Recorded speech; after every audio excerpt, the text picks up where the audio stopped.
皆さんこんにちは。皆さん明けましておめでとうございます。今年もよろしくお願いします。すいませんね。ちょっとシミ取りをしたばっかでね、テープがついてるんですけど、まあ気にせず、なんとか2025年日本滅亡を乗り越えてここまでやってきました。ただ2026年年明け早々、すごいですよね。世界が動き出しています。本当は今年が一番カオスなんじゃないかとも囁かれています。こちらの動画は年末に出す予定だったんですけど、ちょっと色々あって今回になってしまって、2つの動画をね、組み合わせた形になっています。ベネズエラの件があったじゃないですか、皆さん。と、その前に、サッカー日本代表の新ポスターがあまりにも韓国国旗に似すぎている問題。似すぎっていうかもう寄せてるのは明らかで、国を代表する企画でこんなんでいいのかって物議を醸しました。今回の件に関しては広告に抜擢されたアイドルグループ JO1 と INI のスペシャルユニット JI ブルーは全員日本人なんだけど、ラポネエンターテインメントという吉本が3、韓国の大企業 CJENM が7出資している事務所なんですよね。なので若者に受けるアイドルグループを起用して韓国に忖度した結果、こういった形になってしまったと。ただここではあればシンプルな話ですけど、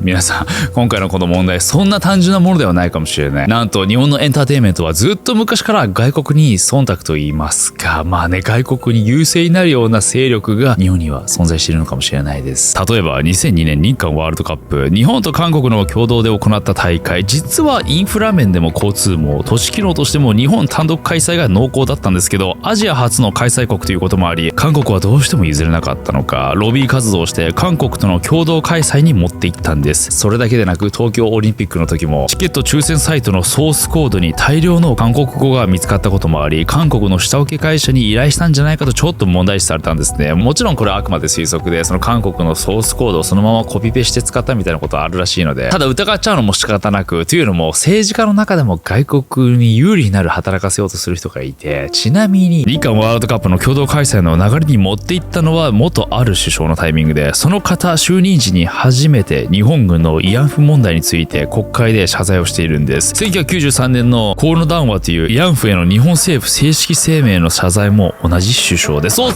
と、誰か来たようだ。これがたまたまなのか金玉なのかどちらかわかりませんが、実は戦時中の名残といいますか、今でも残っていることって結構あって、それが都市伝説化してたりもするんですね。今日はそういったことをいくつか紹介したいと思います。例えば短いもので言うと、タクシーの都市伝説みんな知ってます？東京のタクシー業界大手4社がこちらなんですけど、皆さん何かに気づきませんかね？わかりやすいようにその順番で並べています。はい、もうわかりましたよね。そう、4社の名前をつなげると大日本帝国になるんです。えらい愛国心の強い業界ですね。これは何かの陰謀が隠れてるんじゃないか、何か企ててるんじゃないかと思っちゃいますよね。実はこれも戦時中の名残で、1994年輸送力は戦力になるということで、当時活動していた56社の都内タクシー会社を一気に4社に集約して、1社1000台以上を確保するようにと命令が下されたんですね。その時4社に絞られたんですけど、そこで士気を高めるために大日本帝国という名前から取ったんじゃないかと言われているんです。そしてこっからがぶっ飛び都市伝説、非常に興味深いものになります。太平洋戦争末期、日本軍は占領地から莫大な財宝を摂取し、その行方は戦後ずっと極秘扱いとされています。いわゆる M 資金。日本企業が大変な時に復活させるためにこの最終奥義として使われるお金みたいな詐欺話がね、今でも実はあって、ただもしかしてそれが本当にあったのかもしれない。そしてその一つ、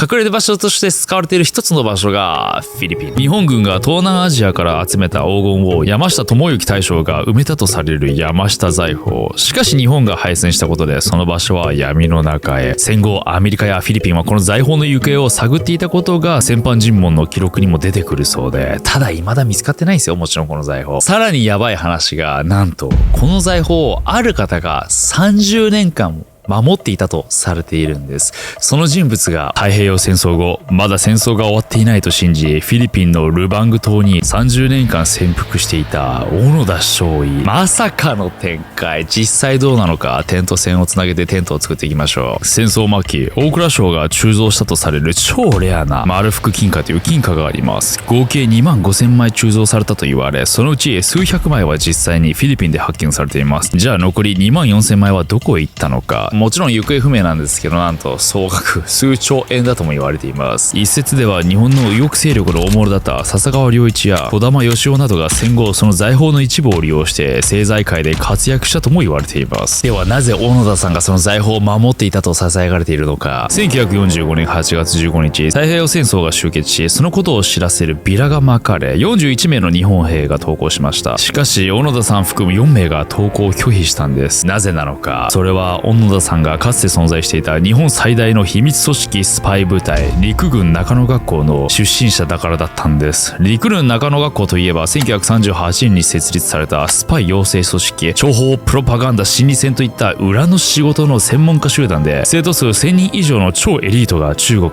満州、フィリピンなどで極秘任務を行っていたんです。小野田さんもその例外ではありません。1944年中野学校を卒業後すぐにフィリピンへ。そこで傍聴犯、いわゆるスパイ狩りに就任。ちなみにこのタイミングで丸福金貨がフィリピンへ送られたと言われているので、その時期が一致してるんですね。財宝の番人だったという噂が生まれても不思議ではない。というのもフィリピン政府は当時ルバング島の残留日本兵に強い関心を示していたんですね。今でもフィリピンに残っている日本兵たちのことです。ルバング島には4人潜伏しているっていう把握していた記録も残っているそうで、その4名が先ほどの投降を拒否した小野田博、島田修一、赤津雄一、小塚金七。1949年赤津が投降した際にはフィリピン政府から埋蔵財宝はどこだと直接尋ねられたという証言もあるそうで、つまりフィリピン側ももちろん探していたと。その後も小野田さん含む3名は最後の一兵まで抗戦し生き延び情報収集せよという命令を忠実に守り続けます。食料は島民から奪い、軍、警察とは何度も銃撃戦を交え、ラジオを拾い敵の動きを監視続ける日々。ラジオで日本が降伏したと放送されても、これは敵のプロパガンダだと一周。赤津一等兵は耐えきれず単独で投降。島田五長と小塚一等兵は射殺され、仲間が次々といなくなり、1972年小野田はついに一人に。1974年日本から一人の冒険家鈴木紀夫があなたを探していますと小野田さんに会いに来ます。ちなみに鈴木紀夫さんはパンダ、雪男、小野田さんを見たいと言って冒険をしていた方ですかなり面白いですよね、この方。話を戻すと、鈴木さんと接触したのにもかかわらず上官の命令がないと任務は解かない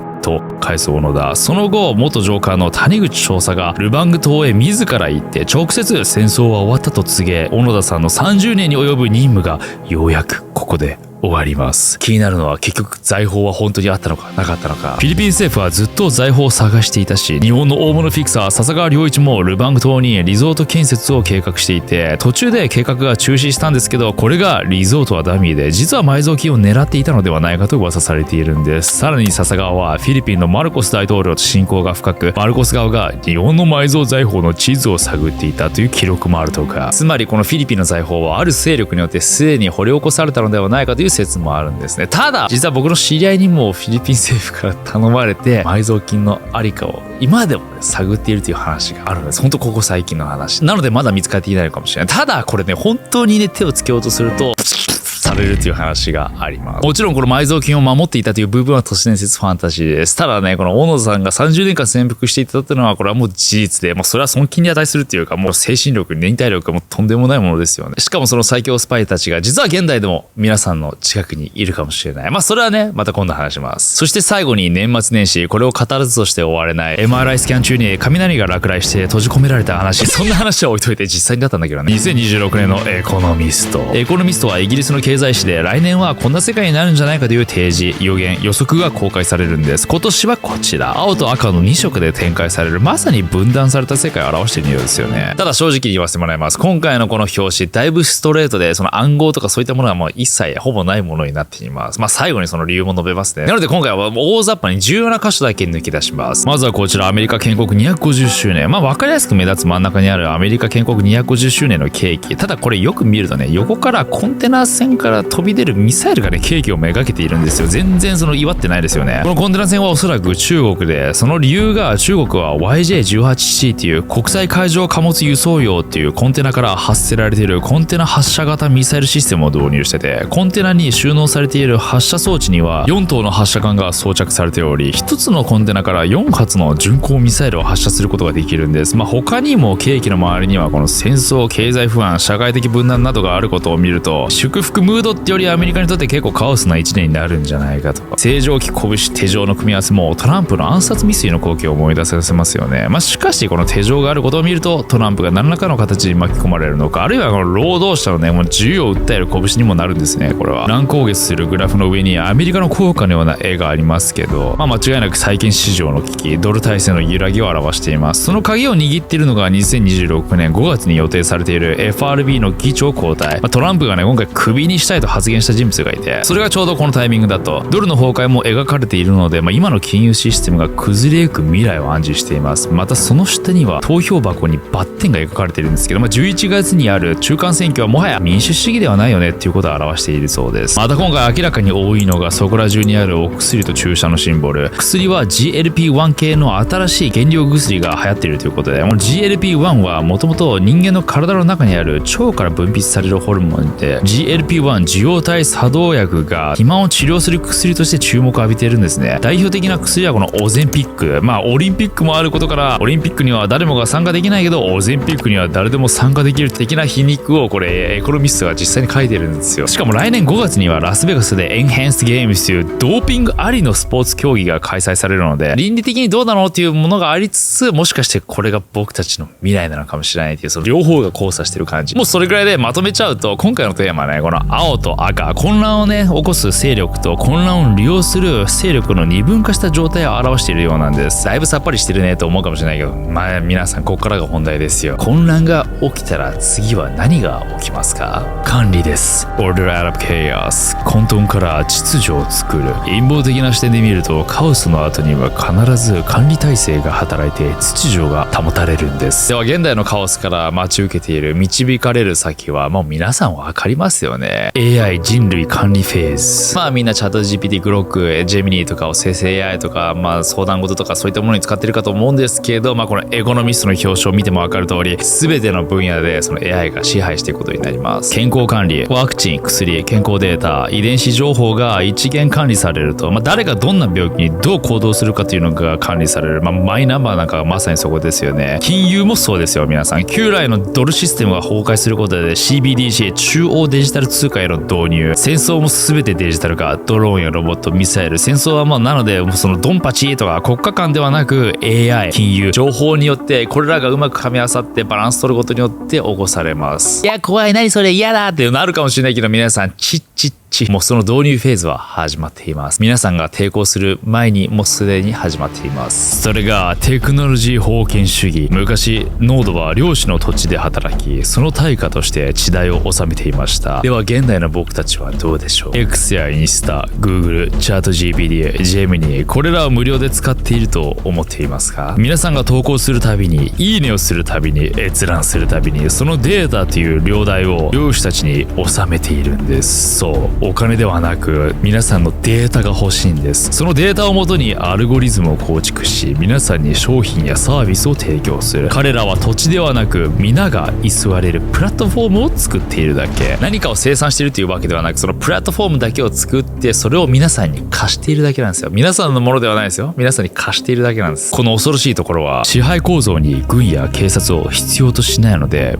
最も静かで効率的であると。僕たち小作人は利便性、魅了、おすすめ、アカウント版、非表示っていうルールの中で生き、ルールに従わなかったら非表示にされる。僕が YouTube で発言できなかったら、 Amazon で商品を売れなかったら、 X でみんなに告知できなかったら、僕のことを知る人はいるのか。悲しいです。気づいたら僕たちはこのルールなしでは生きれなくなってしまっている。エコノミストでも示すように、次の時代は AI を制した者が世界を制する。本当のパラダイムシフトは2026年に完成するのかもしれない。ただそんな世界も本当に自分の意思で選択して生きていると思いますか？映画ランニングマンを見てまず感じたのは、これはただのデスゲーム映画じゃないなという点でした。作中では一攫千金を夢見た市民たちが命を懸けたゲームに参加させられます。生きるために金を稼がなければならない。そのために危険を承知で戦う。この構図自体がすごく現代的なんです。特に印象に残ったのは、主人公が戦っている相手はは目の前の敵というよりもこのゲームを成立させる仕組みそのものなんじゃないかと。見ていくうちにこれは本当に命を懸けたデスゲームなのか、それとも視聴者を熱狂させるために作られた巨大なショーなのか、そんな疑問が自然に湧いてくるんです。僕たちの現実世界でも仕事、SNS、人間関係、ビジネス、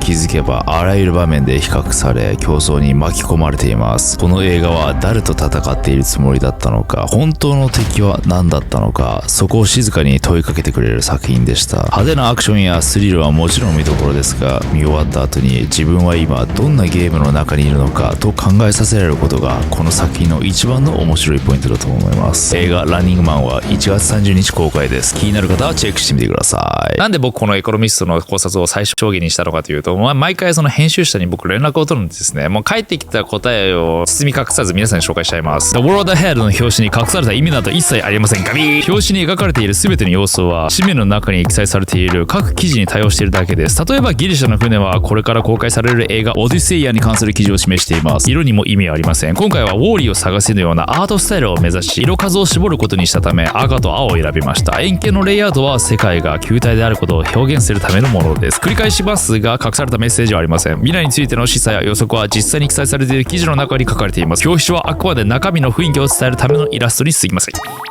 そこまで言う。何回言う？これもう1回ぐらい最後書いてあったからね。もう3回ぐらい書いてあった。意味はない、意味はない、意味はないって言うでしょあなたたち。でも明らかにこれ怪しいじゃないですか。赤と青を使ってプーチンを青にしたりとかさ、俺の左と右を想起させる色にしてる時点でおかしいんじゃないですか。そう言ってますけどあなたたちこれ絶対何か陰謀込めてますよね。はい。なので来年も考察させていただきます。そして突如として起きたトランプによるベネズエラ大統領マドゥロの電撃逮捕。また南米で揉めてんだっていうニュースで終わりそうなんですけど、今回の件深掘っていくとかなり面白い世界の裏側が見えてくるんです。まず舞台は南米ベネズエラ。ここ実はね世界最大級の石油を持つ超お金持ちポテンシャル国家。普通に考えたら国民みんな石油をコースでもおかしくないのに現実はほぼ国家破綻。なぜなのか。石油一本で行き過ぎた。価格が下がると即を苦し紛れにお金をすりまくり、結果ハイパーインフレ発動。お金は紙くず。2800万人の国民のうち700万人が国外脱出。もはや国家という名のサバイバルゲーです。これ政治体制も崩壊してて民主主義っていう一応形になってるんですけど、毎回この不正選挙をしまくってこのマドゥローが勝ってるんですね。なのでほぼ独裁国家。しかも致命的なのが今回アメリカが表向き主張している麻薬の密売。普通麻薬を売るのって悪い人たちじゃないですか。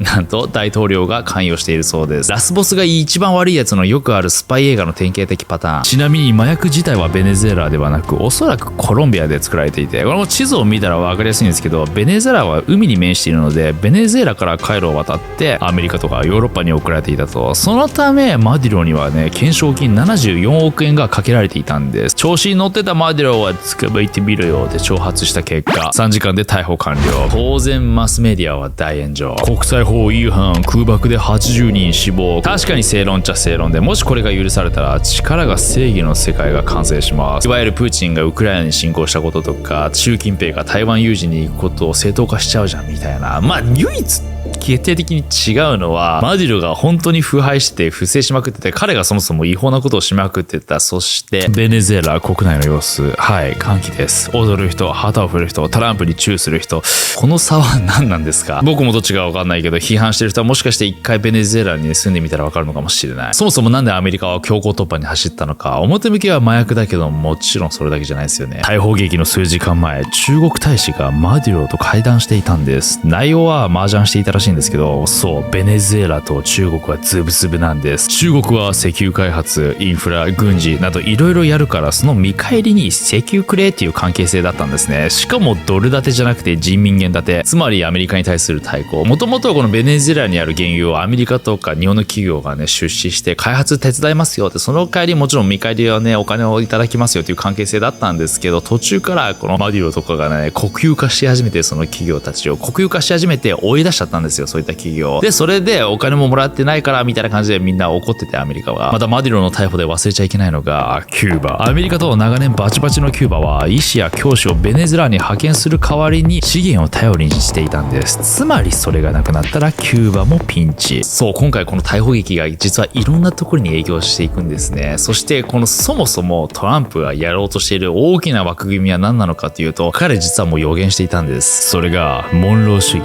第5代アメリカ大統領モンローの思想で、アメリカはヨーロッパに口出さない。その代わりヨーロッパもアメリカ大陸に口を出すなっていうもの。つまりはアメリカ大陸は俺らの庭だからっていうね。それで見ていくといろいろ点と線が繋がってテントが出来上がるんですけど、トランプはグリーンランドは絶対欲しいって言ってますよね、以前から。そして今回の南米への強行。そう。モンロー主義ならぬドンロー主義。ちょっと名前ダサいけど。というわけで今回の件ちょっと複雑でまとめると、マディロは確かに腐敗していた。そして国民は歓喜。でも力ずくはありなのか。トランプはこれまで7カ国に攻撃した人物だと批判されています。でもここが今回の論争でいい議論のポイントなんです。確かに7、8カ国攻撃してるんですよ。ただ最小限の攻撃なのも間違いない。となると武器を売り続ける、人も死にまくる、長引いた戦争が果たしていいのか、あるいは強行突破で最小限に抑えるやり方がいいのか。国際法違反だと言いますが、そもそも世界の悪い奴らは国際法違反を犯しまくっています。もちろん会話で全てを解決するのが一番理想だけど、会話できないということも事実。そしてこのタイミングで習近平が韓国に共闘を呼びかけているんです。考えたくないけど、皆さんが想像するもしかして次の大きな出来事に対しての準備なのか。これ今回すごい深いテーマだと思います。法律とは何なのか、正義とは何なのか、ぜひ皆さんの意見も聞かせてください。そして2026年もよろしくお願いします。それでは皆さんご視聴ありがとうございました。